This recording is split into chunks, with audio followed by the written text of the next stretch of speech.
Okay, so thank you for being here for this meeting this afternoon. And as you can see, we have a couple of action items on our agenda. So just gonna jump in again. If you just joined and haven't put your name and your library name in the chat, please do so we can put that on our roll call in our minutes. So the first item is the fiscal year 24 cost formula. So the cost formula and the budget were reviewed by the selection team at their meeting a couple of weeks ago, and they made a recommendation to offer some different different scenarios for the cost formula for next year. And this is based on a flat percentage increase, and I'm going to pull that up. So if you'll give me just a second, I'm going to stop sharing the agenda and I'll start sharing the cost formula.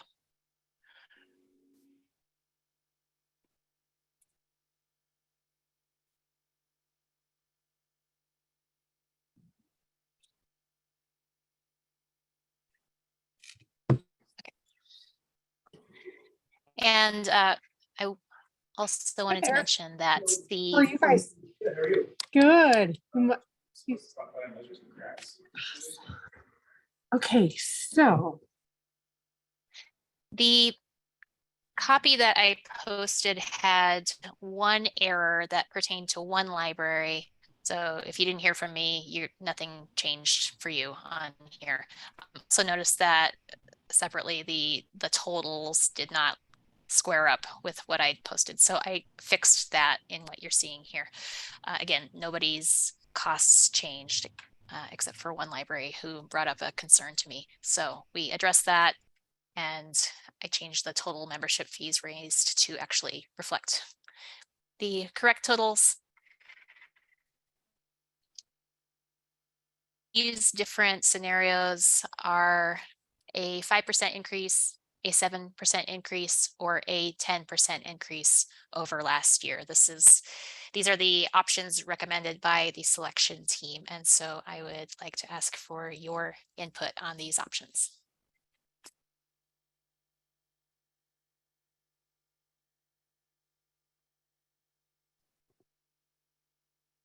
I would like to hear from the larger libraries where they have such a larger budget, what they think. Hey, this is Carmen from Bozeman. I just have a quick question, Kara.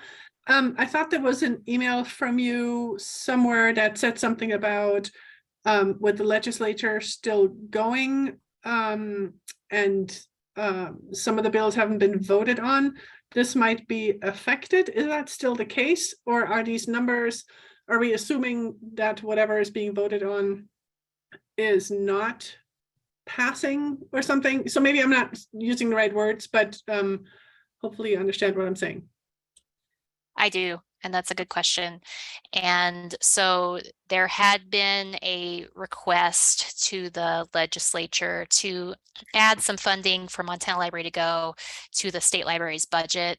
That request was not passed out of the appropriations committee in the House. And so we are not expecting to receive additional funding from the state to support MontanaLibrary2Go. And so these increases from the membership budget would largely comprise the content budget for next year. Okay, thank you so much.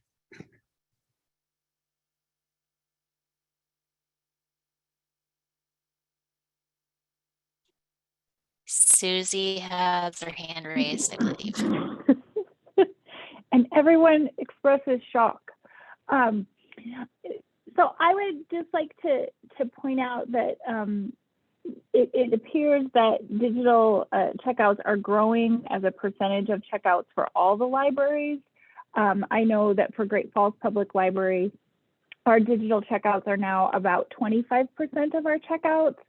So I am arguing in favor of doing a 10% increase from fiscal year 2023. I know that is a large increase, but as our digital checkouts increase, we are looking at lowering the amount of funds that we spend on our print collection and increasing the amount of funds that we spend on our digital collection. I'd also like to point out that last year we got a significant chunk of money from the state library, and through COVID, we have been able to increase our purchasing quite significantly through those funds. And although this 10% increase is an increase of in payments from the libraries, the budget will actually be lower than it was last year in terms of purchasing, because we will not have those ARPA dollars or state library dollars, and the selection team already really struggles to purchase the materials needed by our communities.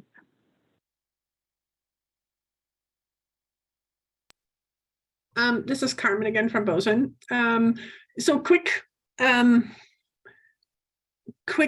thought, because I had already, for the city of Bozeman, I've already had to submit my budget for this next fiscal year.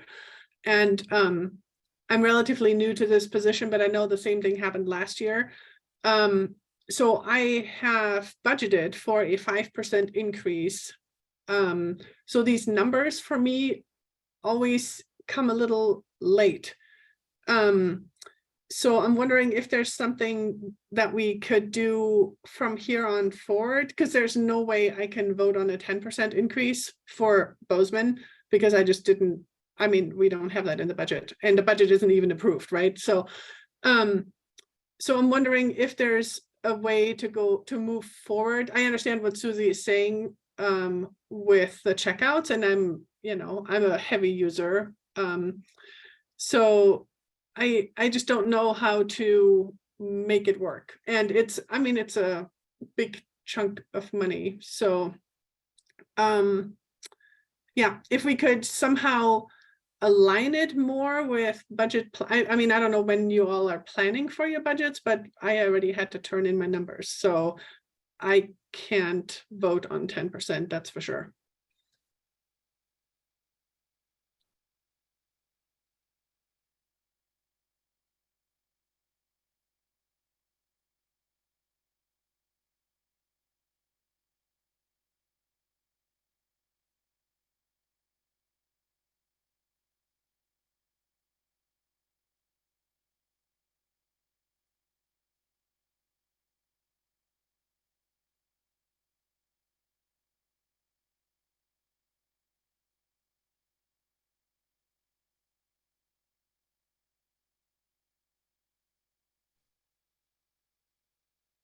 Are people still there?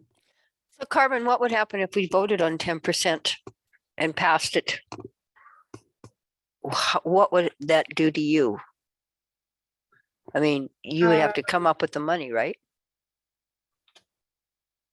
I suppose, but I don't know where I would get that money from, because I didn't, I mean, I guess in worst case scenario, I would jump off, but I don't see that happening. But that's why I'm saying I can't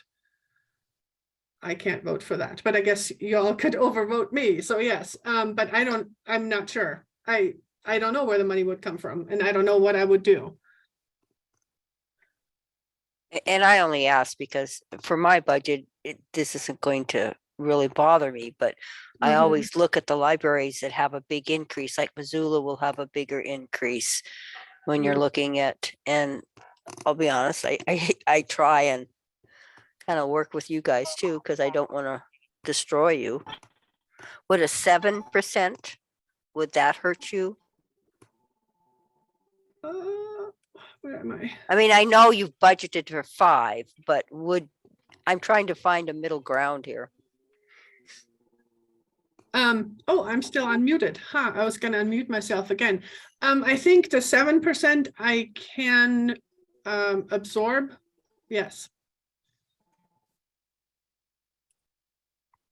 Hi, everyone. This is Slavin. I'm wondering if I could see what the Missoula line looks like. Thank you.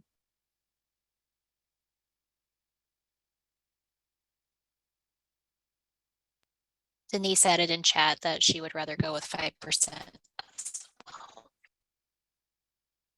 This is Jody Moore from the Red Lodge Carnegie Library, and I think, not to put words into Susie's mouth, but what she said, and I think the suggestion she's making is that we look at our budgets and how much money we've been assigning towards print materials, and that we think of potentially shifting that, like even if we don't have more money to play with, that we could readjust how we assign money based on acknowledging the percentage of usage that electronic materials are getting in our collections. And Carmen, I know that probably doesn't help you. And my library is a small library. I also had to submit a budget already.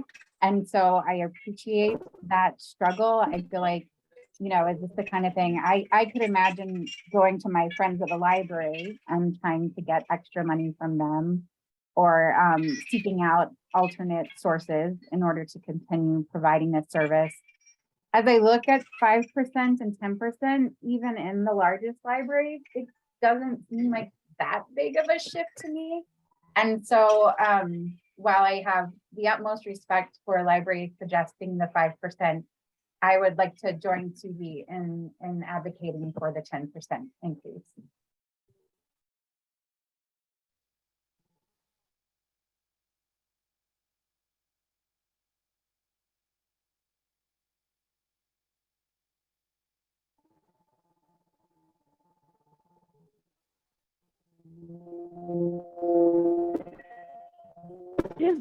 Just as a point to have more information with the 10% increase, that will give the selection team a budget of $327,000. And last year, the selection team budget was $357,000. So that's $30,000 less than we had this year. And you know, we all know that the wait times are long and we're not buying enough. So that's just the perspective.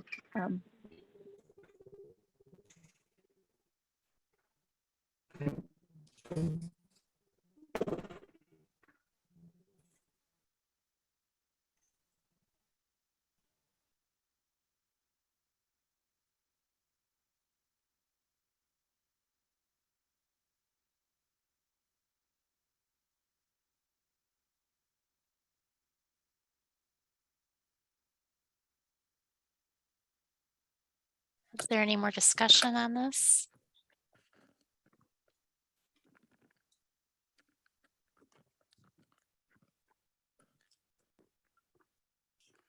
Kara, I have another question. Further down on the agenda, there's a discussion about the, what is it called? Advantage collection. Could we maybe have that discussion first before we vote, or no? Because I'm not sure what's being discussed.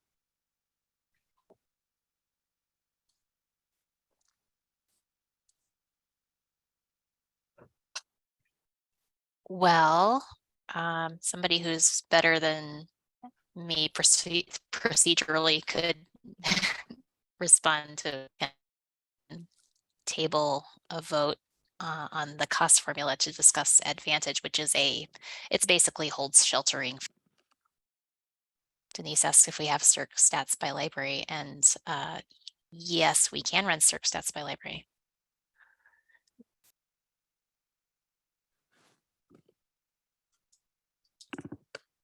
Yeah, we'll be covering that in the marketplace training after the meeting as well. So would the advantage, I don't really know. This is Nancy from Wordsworth. I don't know what the advantage is. Would that affect this budget whatsoever? Since that seemed to be brought up. Well, the Advantage program, right now, our bylaws state that you are not able, like any money that you put into your Montana Library2Go collection has to be shared with everyone. The Advantage collection allows you to purchase extra copies of materials with high holds just for your patrons. So it's a way for you know, because if we invest an extra $500 into Montana Library to Go, that's not going to really have an impact on our users. But if we were able to invest $500 in lowering holds for our users, it would impact our users. But it wouldn't have so if libraries decided to invest in advantage programs for their users, it would lower the overall holds ratio for everyone, but not as much as if the money went to the consortium as a whole.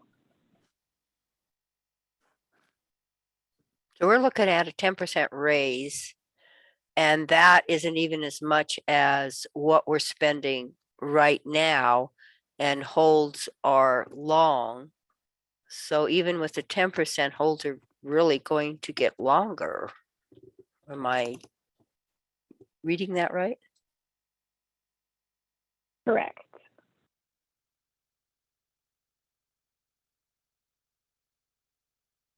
So this is Jonna at the Sheridan County Library. And I'm wondering if, because it looks like, you know, it's either the 5% for Carmen and Denise, you guys kind of want to stay there. Carmen, you've already budgeted. I completely understand what Susie is talking about, and Jody. For this coming fiscal year, what would people say about doing the 7% route? It's kind of splitting the difference a little bit. And then looking forward to 25, there can be discussion about, and we've talked about this for years, about the budgeting process. And I think, Kara, isn't there something with, as I recall way long ago, something with how the state library budgets, and that's what creates the problem for some of these libraries that have to get budgets in earlier. So I guess I'm talking about two different things here, but my first question, I guess, is what about the 7% for those of you on the 5 or 10% line? And second, isn't there something with regard to budgeting that impacts those libraries that have to submit budgets early?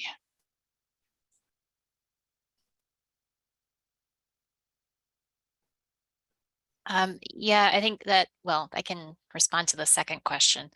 The first question is a question for the membership, but for the budgeting timeline, I appreciate that this doesn't work out well for some libraries. And part of it is that the state library, well, part of this year's conflict was that we're in a legislative session in which we were looking to secure additional funds. And then also our federal budget is sometimes delayed depending on when Congress approves a budget or continuing resolution. But that should not affect the vote on what the membership wants to contribute. So we could make a goal of holding this vote earlier next calendar year.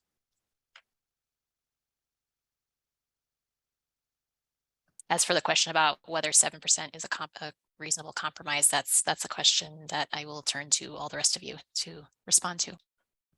My concern is, this is Nancy from Wesworth, if we're at 350,000 right now and we can't meet the demand and we reduce it by close to 40,000, that demand, I mean, we're really going to be tough to meet that demand.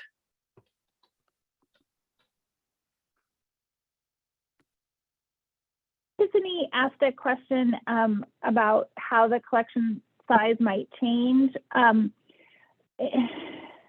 I have to say, purchasing for the digital collection is really challenging because we buy, we don't buy items, we license them.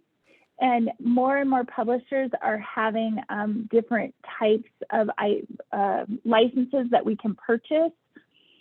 So early on, we were buying things or licensing things, and it was a one copy, one user, and we got to keep the item forever. And then we started seeing metered licenses. So we got to purchase something that we could, and we got to check it out 26 times or have it for 2 years, and then it expired and we no longer had the license. Recently, they have also added a type of license where you can get 100 checkouts at the same time. So collection size is really tricky because it changes all the time. So if you you license something and you have 26 checkouts, it's added to the collection. But then once those 26 checkouts are gone, then it's removed from the collection. So our collection size has been growing, but it has not been growing as much as one would think because those metered titles drop out. That was a long, complicated answer that probably no one could understand. I'm sorry.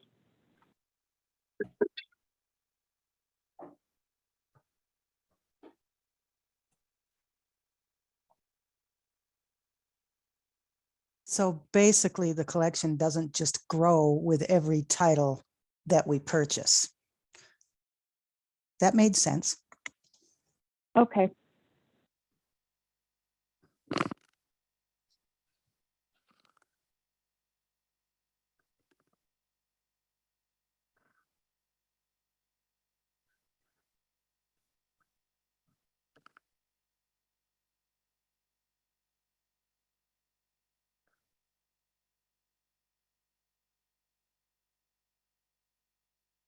Tara, this is Jody from Red Lodge again. I don't know if it's possible to do just like a straw poll to see where people are leaning rather than just throw out motions that may or may not pass. Does that make sense? I don't know if anybody is in favor of that, but I think it would help me because I appreciate what Jonna said and trying to find a balance that's reasonable for everyone.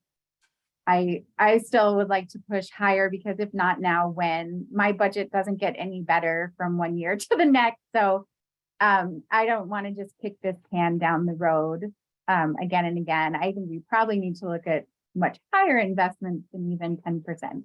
But it would help me to know what the general feel is of those present here in terms of how to proceed with a motion. Okay, I'm working on a poll. You're awesome.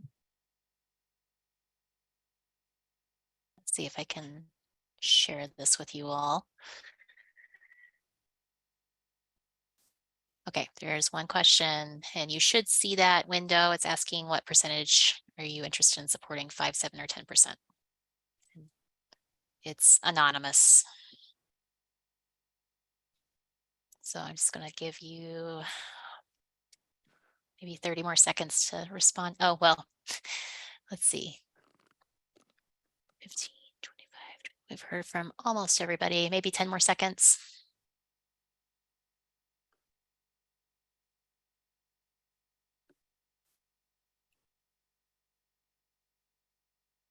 Okay, I'm gonna close the poll.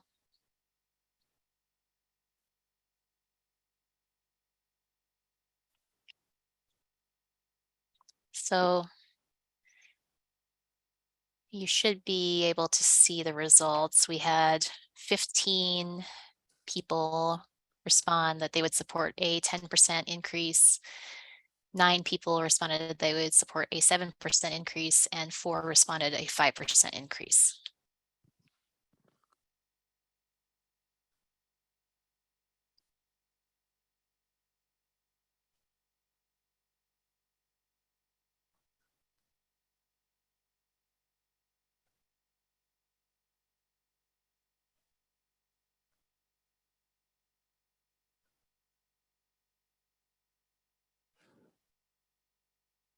Okay, so I guess this is Susie, and I'm gonna make a motion that the Montana Library to Go membership approve a 10% increase as presented. This is Nancy from Wadsworth. I will second that motion.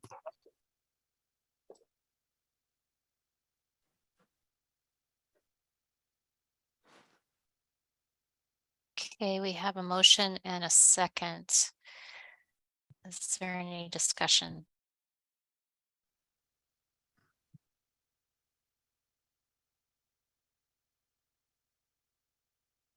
I'm not sure if we can do a voice vote in this format. Do we have an opinion on that?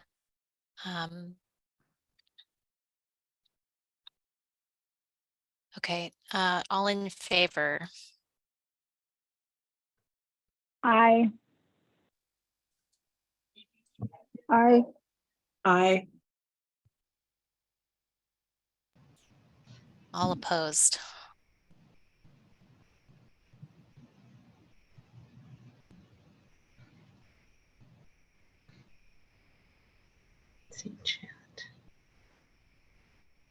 I didn't get my vote in on time for the ayes, by the way.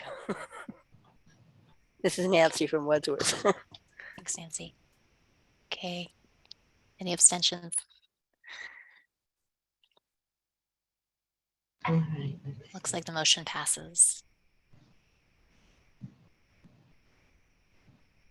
I appreciate that this is a difficult decision to make, and if this is a hardship for anyone, we can visit about this after the meeting and try to come up with some solutions. We don't want to put anybody in a pinch, but we also understand that that it seems like most people are in favor of trying to support the overall content budget as best they can. So appreciate your conversation and your participation.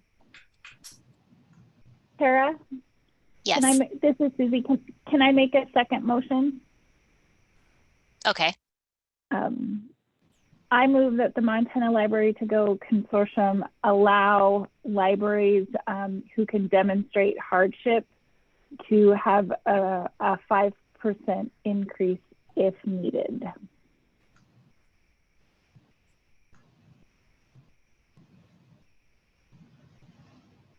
There's a motion to allow libraries that can demonstrate hardship to participate at a 5% cost increase. And the reason for that is it's much better for us to help each other when we're having a hard time than it is to have people drop out of the consortium. I don't want this to be like, oh, you can pay whatever you want, but rather than have somebody drop out of the consortium, I think we need to help them.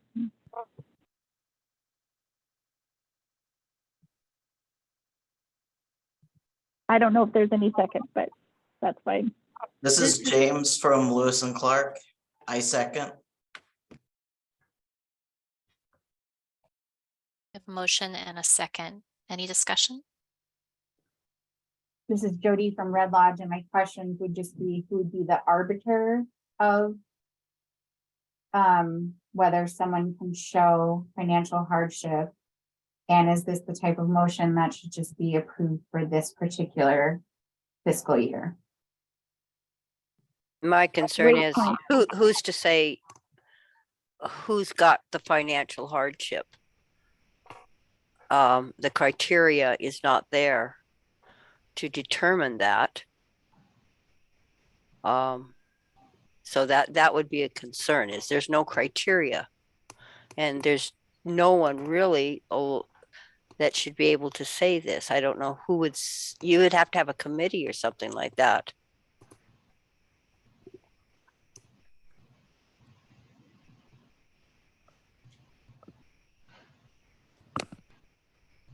Those are excellent points.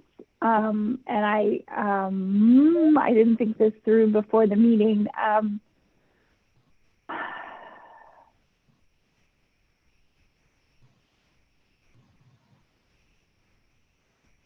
Should we do something like if a library is going to need to drop out of the consortium, I don't know. I think we can trust Kara to work with the library, and I don't think anyone in this consortium is going to abuse that privilege. I think all of us would only ask for that if it was really necessary, and so I would trust Kara and my fellow consortium members to do what's right. Although I agree with Jody that this should be just for this one time.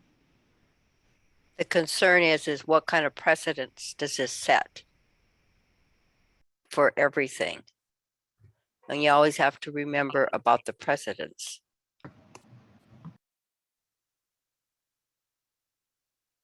those are fair points. This is James. Um, is there time between now and the start of the new fiscal year, perhaps, to be able to have these conversations and create these guidelines for this one-time fiscal year?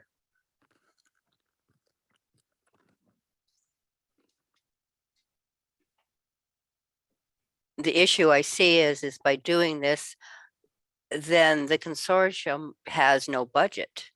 They won't know who's going to do 10% and who might possibly fall into the 5%. So the budget that we just voted on and approved is not even appropriate because it's not what we approved. If you allow some to do 5 and some to do 10, and somebody could say, so, well, I could do 7, but I can't do 10. So then everybody's, it's just throwing everything into a little bit of chaos.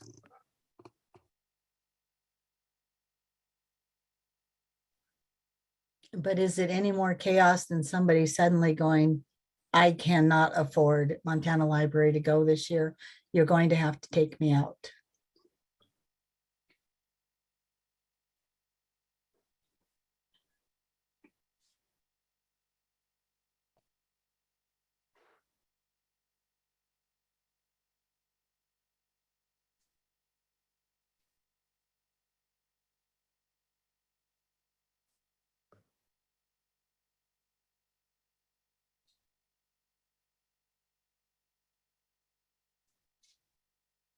Starla had a comment in the chat box.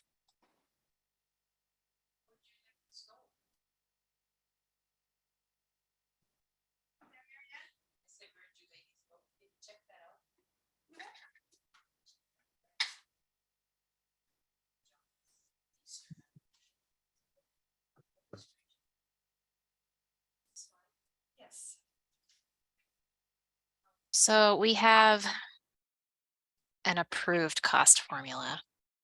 And just I appreciate Nancy's points that we wouldn't want to set a precedent of a kind of pay what you will model. I don't think that I don't think that's desirable from anybody's perspective here. And we have in practice had libraries that have expressed hardship in this and other programs in the past where the state library would work with them to make sure that they were able to meet the requirements of their membership without putting them into any kind of immediate financial hardship.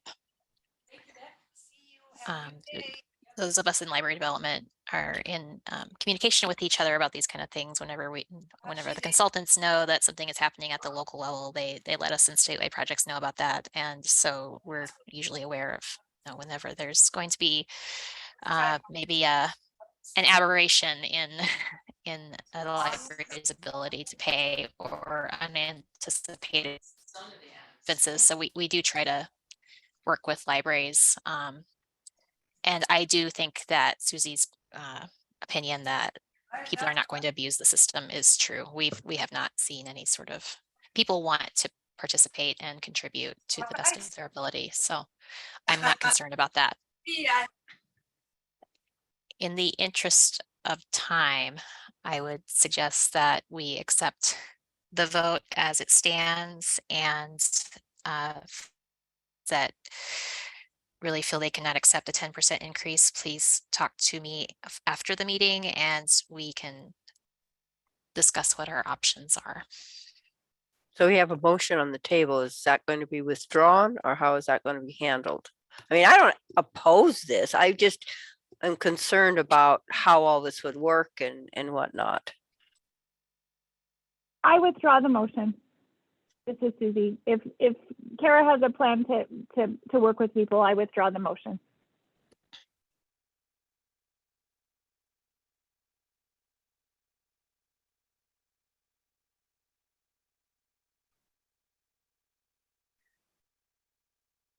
Okay.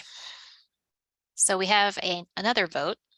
I'm going to stop sharing this screen and we're going to pull up the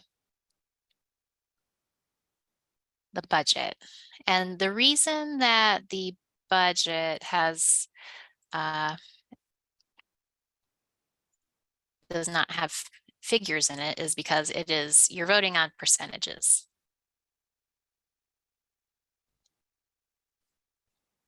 Okay, you should be seeing the FY24 budget percentages spreadsheet now. And based on so the cost formula will plug into this. So here's where we plug in membership fees. And then what the selection team is recommending to you is that the percentages reserved for monthly purchasing remain the same as they did last year. So in other words, 40% of the budget will go towards filling holds and the remainder will go into these different buckets. So 55% for audio, 45% for ebooks, and then within those categories, these percentages for the different genres within each of those two formats. So 65% for audio fiction, 20% for nonfiction audio, 7.5% for YA fiction audio, and 7.5% for juvenile fiction audio. And then in ebooks, we have 45% of total monthly purchasing for ebooks, of which 70% would be fiction ebooks, 15% would be nonfiction ebooks, 10% would be young adult fiction ebooks, and 5% would be juvenile fiction ebooks. This is the recommendation of the selection. Any discussion?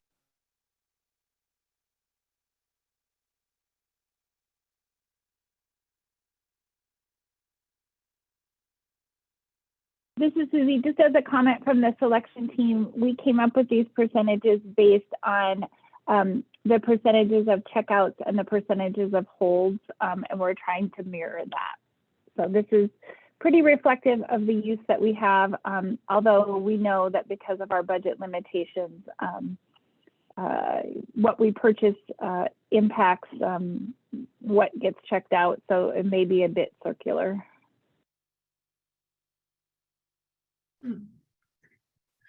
This is Carmen. Quick question. So did you say, Kara, this is the same number from last year, or those are the same numbers from last year? Yes, I believe that's right. We didn't, the selection team didn't make any changes to the percentages. Would it be, would one possibility be to up the percentage of filling those holds at the top, like making it more than 40%? I mean, you know, that's just one thought, because even if we're doing the 10%, it's still going to be less budget than we have this year. So we're assuming that holds will increase. So if we're already assuming that, maybe it might be an idea to change that number, but I'm okay with it as is. I was just thinking that might be an idea.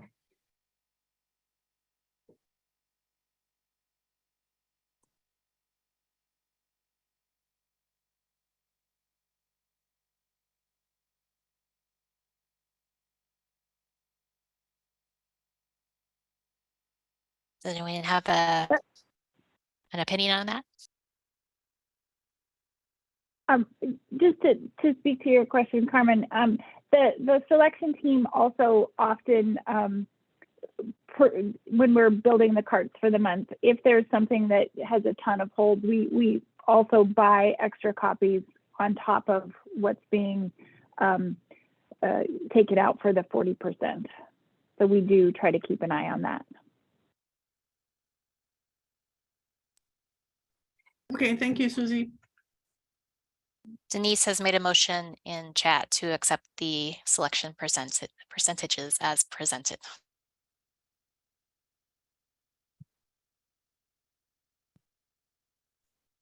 I will second that.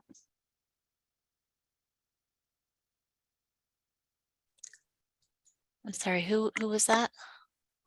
I'm sorry, I should have said, this is Mary Drew Powers from Whitefish. I will second that. Thank you, Mary Drew.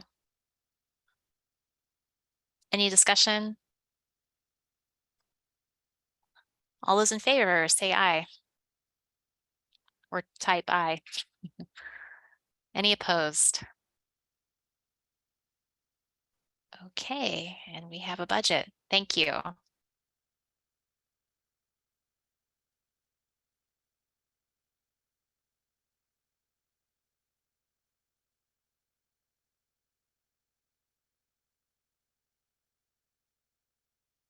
Okay, the next item is something that we wanted to mention.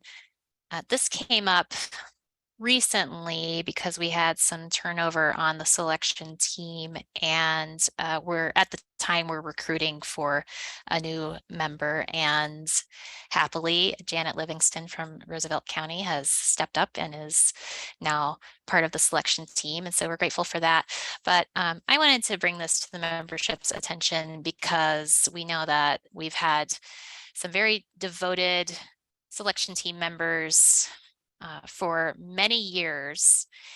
And there is a concern that they do a great job, but they can't do this forever. And so it's always worth mentioning to the membership that if you have someone who is good at selecting, who would be a good candidate to help out with the selection team, that it would be really appreciated, because this is definitely a group effort, and this program would not be able to work without the work of the selection team.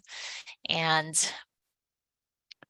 the selection process takes place on a rotating schedule. So each month there is a selector, they build the carts. That is a very big job, but it's not something that a person does every single month.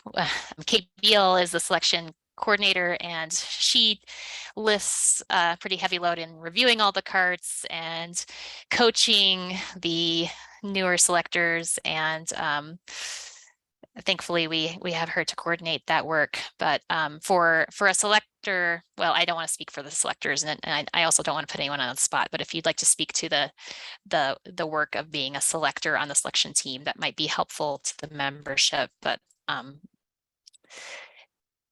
we would certainly welcome any interest in participating.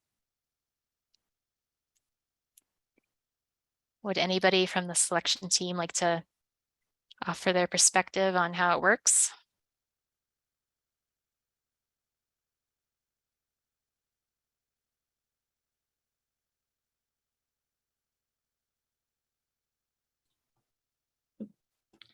Hi, Karen. This is Katie. Hi, Katie. Let's see. Oops. Can you hear me okay? Yes. Okay. I was having technical difficulties, but things seem to be okay right now. So as Kara was saying, we needed to recruit somebody, but somebody did step forward and fill that position. But we're always kind of looking for anybody who might want to help out. As Kara said, we do rotate the selection. It's right now we have nine members on the selection team. And like Kara said, each month that you're the selector, it does take a good chunk of time. But then you don't have to do it for another 9 months.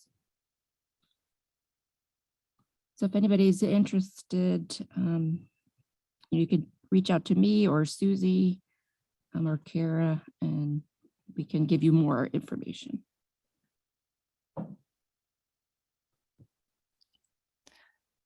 This is Jonna, and I would say that being a selector is really good for understanding how the process works. And how the collection is built. That's really kind of, I think that's a really good part of understanding and being part of this membership, understanding how things work behind the scenes. It is work, but it's good work too, because you do learn a lot about what happens on the back end of things.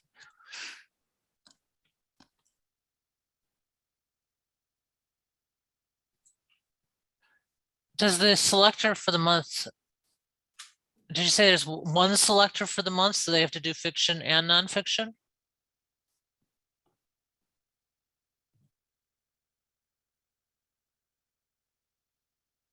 Yeah, they do it all. And Katie says takes about 20 hours when it is your month.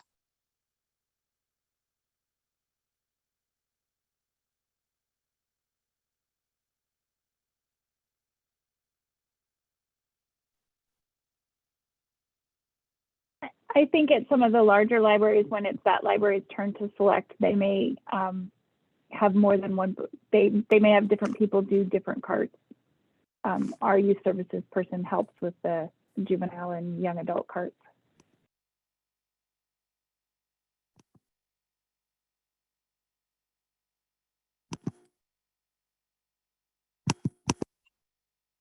So that's something to think about. We really appreciate the work of the selection team, and I feel like that is one of the greatest values of this consortium. Whenever you pay your annual fees, you're paying for the service and the content, but you're also getting a tremendous amount of professional staff time embedded in this program, and it wouldn't work without them. So hats off to the selection team. And thank you for all the work that you do. And if anyone is interested in being part of that effort, please get in touch with us. Okay, bylaws.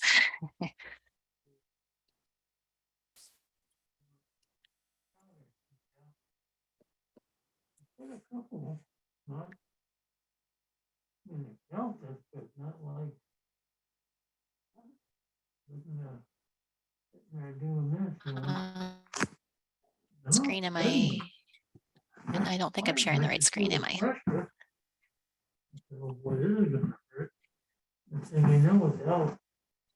Sorry, all.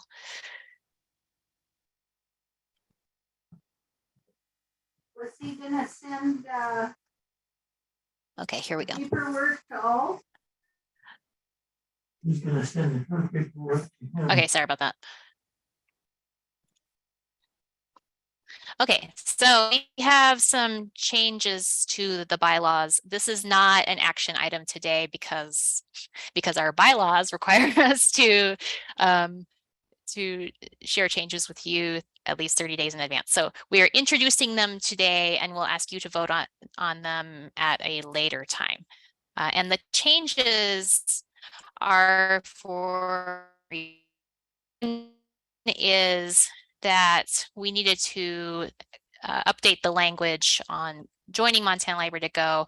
The contract that we have with Overdrive allows us to add public libraries and tribal libraries, but we can no longer add new academic libraries, and we've never been able to add special libraries. So we struck those out and added tribal library under section 3.1. And then scrolling down to with the reorganization of the governance structure under the network advisory with core services committees taking on the work that we had assigned to executive boards, or recognizing that the program governing boards, which would be you all in this case, doing the work that we used to assign to an executive committee. We do not have an executive committee under this section. We have the selection committee, and the work of that we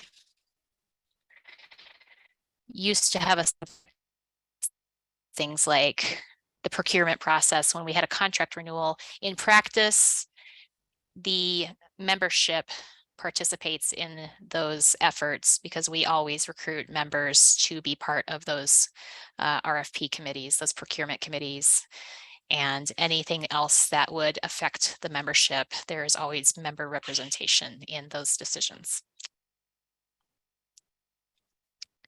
And then the last change we made is under Article 6 procurement process. This is a proposal, and you will hear about the relevant option under the Advantage program that may touch on this. Member libraries may establish individual vendors for the sole purpose of purchasing extra copies of high demand items for their patrons. No unique titles may be purchased for the sole use of an individual member library. So those are the proposed bylaws changes. And we can have discussion about this today. So are there any questions or comments about these suggested changes?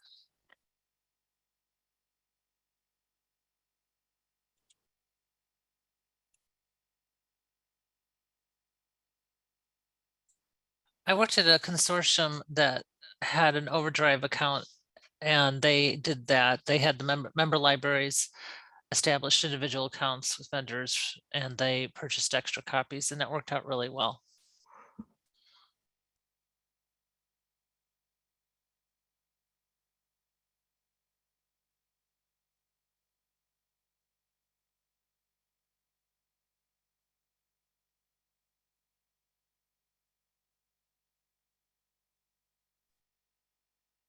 Okay. Well, like I said, we're not asking for you to vote on this today, and we'll post these and send them out again prior to asking you to vote on them. This will probably be a special online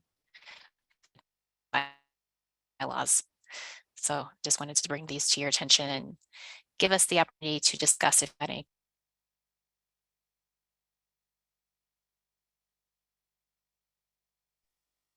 I guess I have a question real quick. Do we have anywhere where it's specified where the tribal library is? Do you think there'll be any kickback because tribal libraries are pretty much all also academic libraries? Yeah, that's a good question. Whenever we clarified this in the overdrive contract, they didn't really question that. We explained that there are tribal college libraries that serve their communities like a public library does, and that differentiated tribal libraries from what they were classifying as academic libraries that are not necessarily open to the public. Perfect. I always want to run that by just to make sure.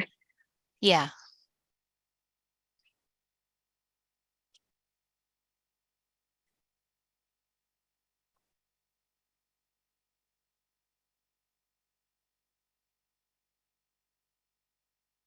Okay. Now I'm going to show you the MontanaLibrary2Go. Just real quick, wanted to remind everybody that we have a lot of cool dashboards on the state library. Is from MontanaLibrary2Go, and this provides a snapshot of where our patrons are, patron count, our statistical trends in circulation and holds, and our number of holdings in MontanaLibrary2Go, and then active patron count by month. And this is an overall snapshot, although you can hover over this map and see some specific numbers. Although I was looking at this earlier, and I think the counts something's going on with the counts and they don't look right to me right now. So Rebecca's working on that. But she updates this every month. And so this is, if you wanted to share a snapshot of the program with any decision makers, this is a pretty cool dashboard. And you can find this on our state library page under MSL programs. on our dashboards page. So I'll just put that in the chat.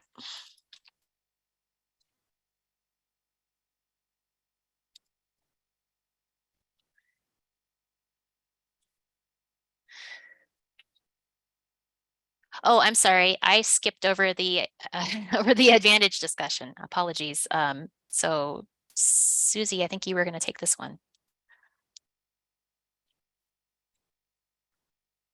So I sort of explained it earlier. The original bylaws of Montana Library2Go were very clear that any funds had to be spent on the consortium as a whole. Over the years, we have had a lot of libraries want to increase their collections and have a side collection.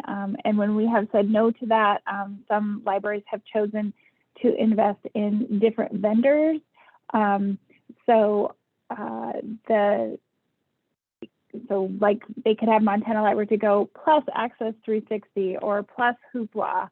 And the idea of allowing libraries to have advantage collections is that it helps us have things in one place, and that any library investing in reducing their holds for their patrons will, as a byproduct, reduce the holds for other patrons.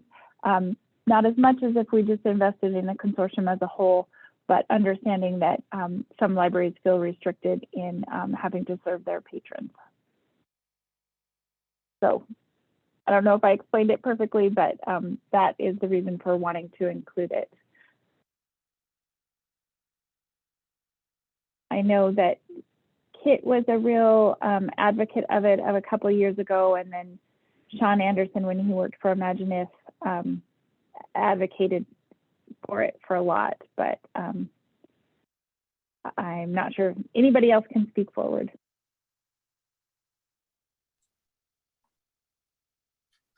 This is Denise from North Valley Public Library.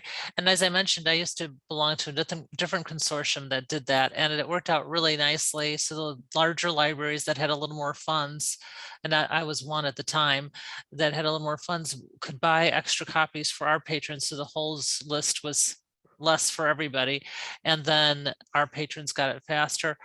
And then also the larger libraries that have a little more funds can also, put more money towards their digital collection. And then maybe we could keep the percentage for the general a little bit lower for the libraries that would like that, the small, and then the bigger libraries can do the advantage. And I agree, having one platform for the patron is so nice, because at the other library that I was at, we also had double platforms, and it's more confusing for the patrons. It's better if they can get it from one platform, although at the time there was also different publishers you could get, so there was other reasons for that.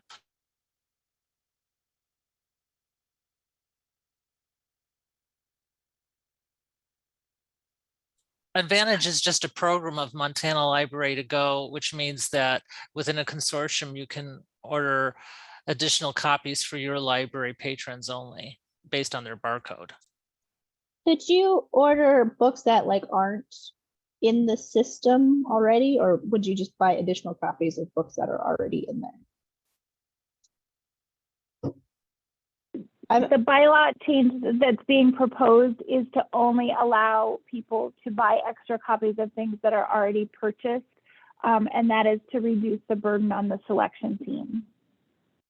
Gotcha. I was thinking one advantage to the advantage would be if you're doing a community read, like a one book, and you wanted extra copies of that specific book for your patrons. But I guess that would only work if it was already in the system. And the selection team is happy to take those requests. I mean, if you are doing a community read and you want the selection team to purchase a copy of something, I don't know that we've ever said no to that. So just if you have a request like that, just let the selection team know.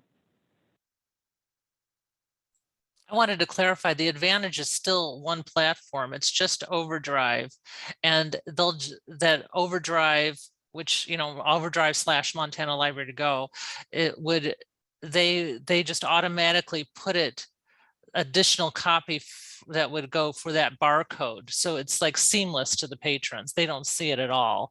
And for this, and for the people that are buying at the library, it's really easy too.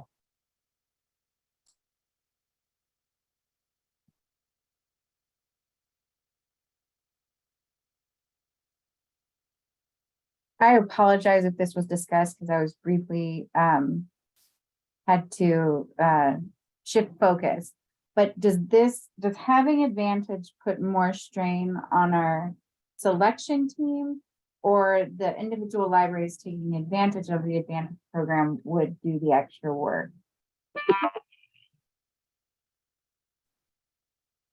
This is Katie. Go ahead, Sorry. Katie. So procedurally, what would happen is the library that had the Advantage program would set up an automated cart that would purchase monthly up to a certain amount each month of the high holds. Does that answer your question? I think so. My main concern was if this were going to put a strain on staff in other libraries and they're already working really hard on our rehab selection team, I would see that as kind of like a check mark in the don't support it column. So thank you, Katie.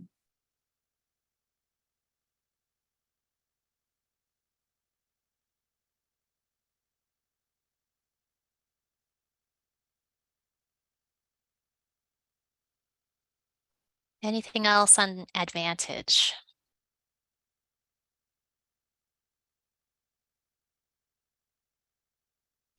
Okay, well, I'm going to turn it over to Bobby if she's ready, and she's going to kind of go over a refresher on the Overdrive extras that we have available through the end of this year. Yeah, hey guys, can everyone hear me all right? Yay. Yes. Okay. All right, so I'm Bobby DeMontney. I am a Montana Library Network technical support, and I provide training and support for Montana Library to Go products, along with a lot of other things here and there. I'm going to go ahead and share my screen.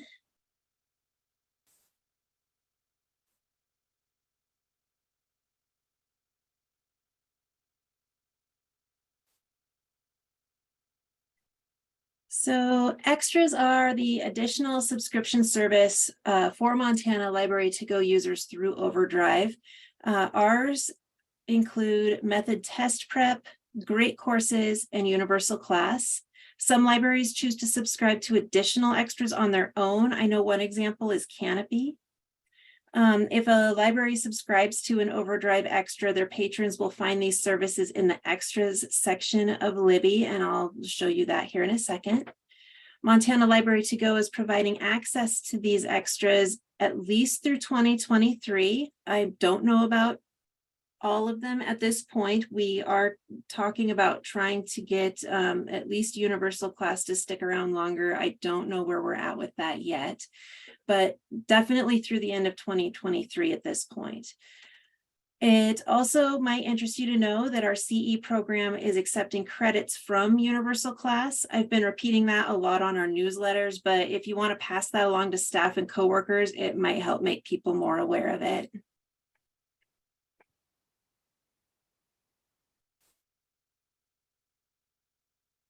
I'm going to give you a small overview of the Libby extras, and this is going to take the form of a video that I did as a training on our knowledge base.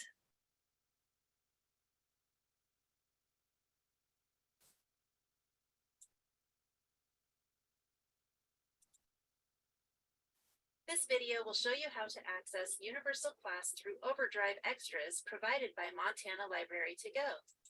Before we get too far into this, you guys can hear that okay too, right?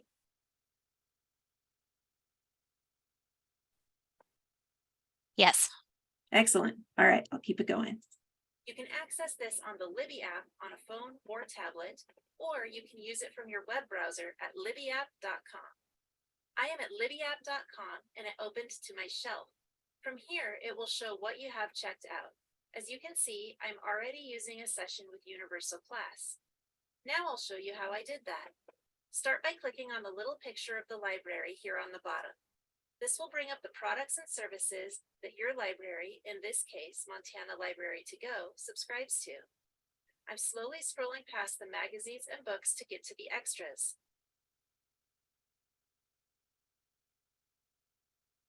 Click on Universal Class and then select Get.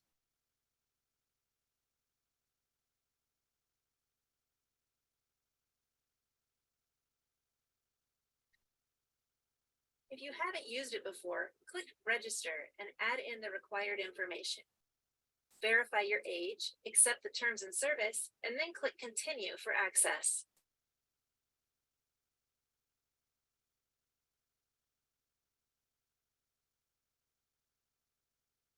There are a couple of ways to find what you're looking for.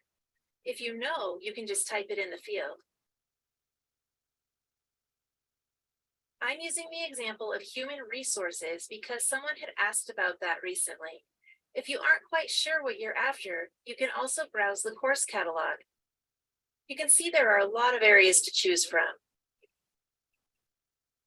I clicked into business. Right at the top, there are key terms to help you pinpoint the sort of course you want.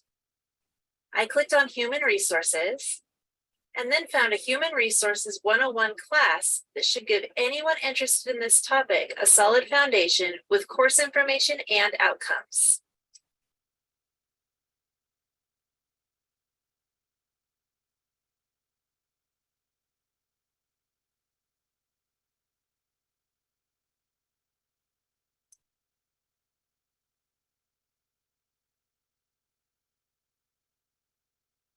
This looks right. We will say this is what I'm looking for. So I'm scrolling back up to the top and joining the course.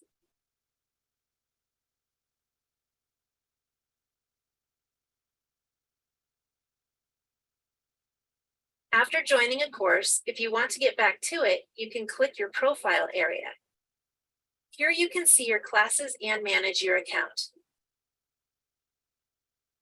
Click Enter to start making your way through the course content.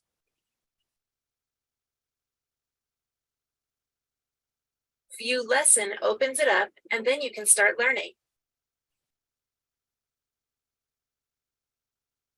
Back up at the top, clicking into the menu will open up additional navigation for the courses, such as surveys, outcomes, and a link out of the course back to manage your classes.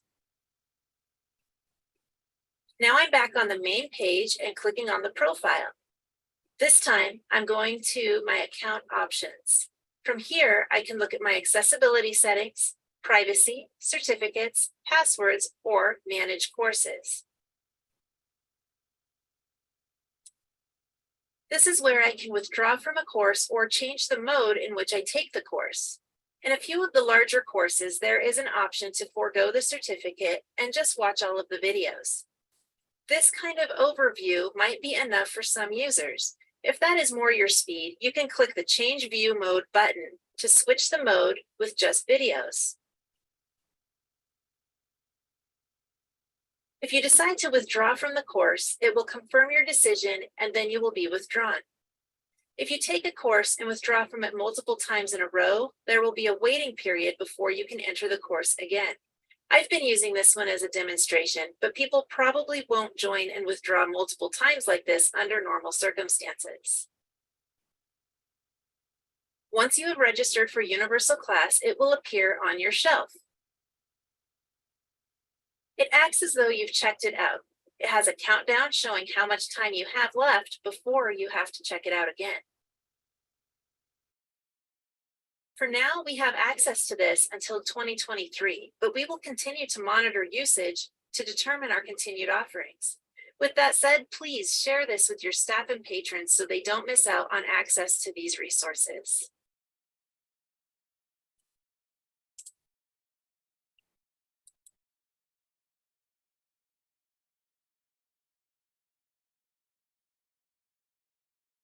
All right, so that's kind of an overview on just the universal class, but the rest of extras are discussed here in our knowledge base. There's the little guide that describes some of what you just saw. And when you log into either Method Learning Test Prep or the Great courses, very similar to what you saw in Universal class, there will be that little first time registration section there where you first get set up.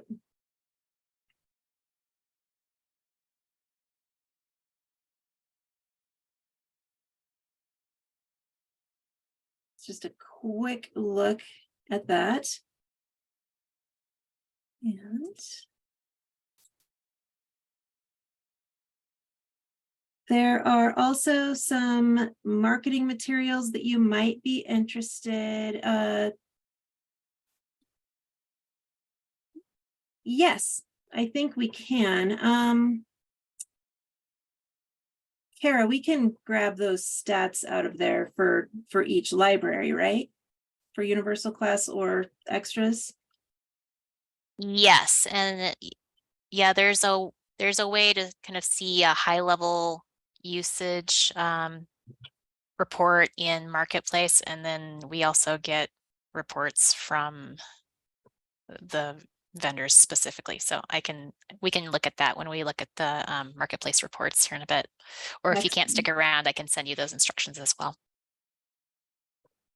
Great. I knew we could kind of see the overview. I wasn't sure how far down we could get, but that's wonderful.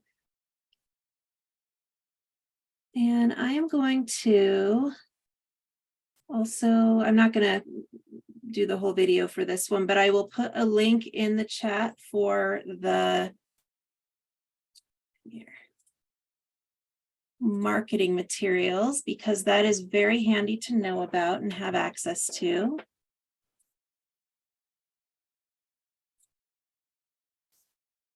And we are going to have a tiny tech training. I've been doing these, I'll be doing them all year long. And the one I did as the first one, the kickoff, was all about Libby.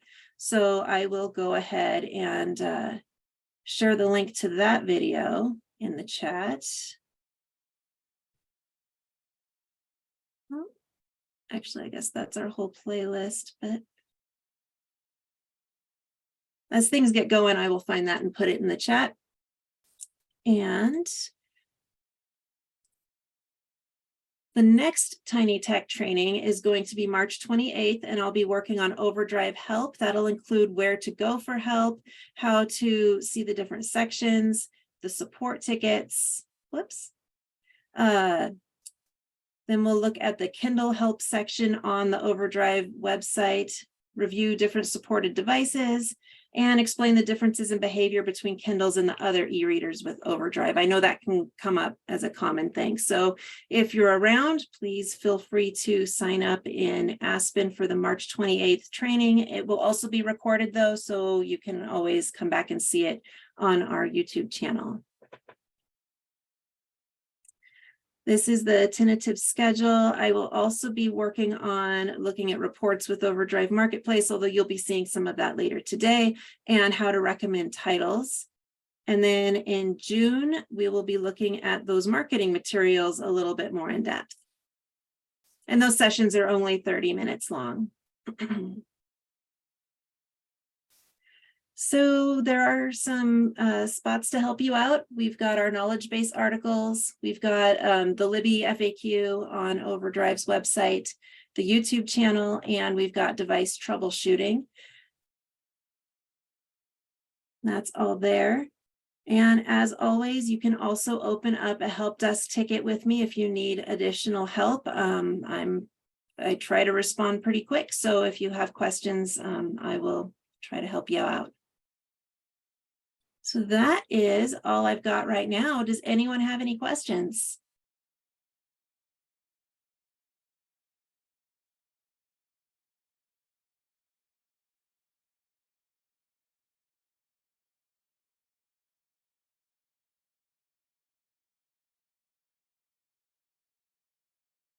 All right, well, if anything comes up, please reach out and I'm happy to chat with you a little bit more.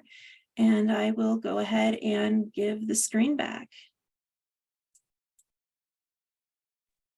Thank you, Bobby. You bet. Well, the only other thing on the business meeting agenda is public comment. So does anybody have anything to share with your colleagues?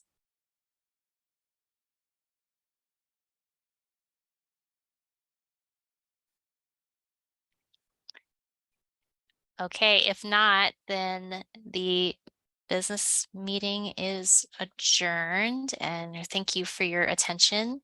And if anybody would like to stick around for a marketplace training, we'll get that started in about a minute. Just let me get organized, and we'll do about half an hour on marketplace support and running reports. Thank you.